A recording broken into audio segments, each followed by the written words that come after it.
Governor Ron DeSantis and former President Donald Trump will both be in New Hampshire today.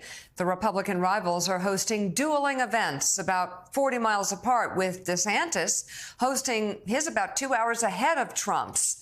Last week, the New Hampshire Federation of Republican Women, which is hosting Trump, released a statement saying it was disappointed with the DeSantis campaign for trying to pull focus from its event by scheduling a town hall around the same time as its luncheon.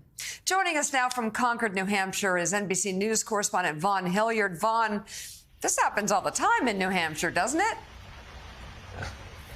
Right, and if you think that Donald Trump is just going to go quietly away, this man over the last 8 years has done anything but that, because he is, and we have every expectation that he's going to address the release of this audio tape. He has been posting on his social media account overnight about it, and I think this is the part. There's a difference, right?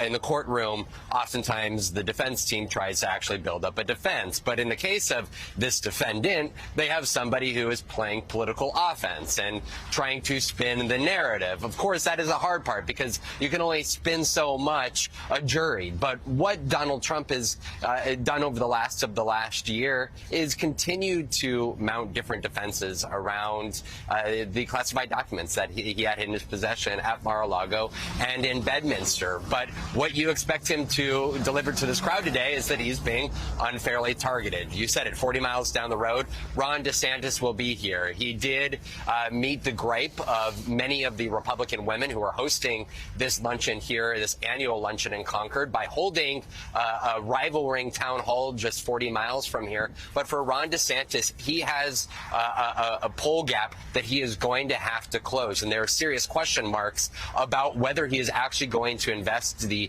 time and the resources into this state. So far, the Super PAC, despite spending more than $13 million in campaign advertising on his behalf at this point, never backed down, the one aligned with him, they've only spent about $75,000 here in New Hampshire. There is a reckoning that we're just about 6 months away from the New Hampshire primary, and right now Donald Trump is looking very strong in the polling here in the state.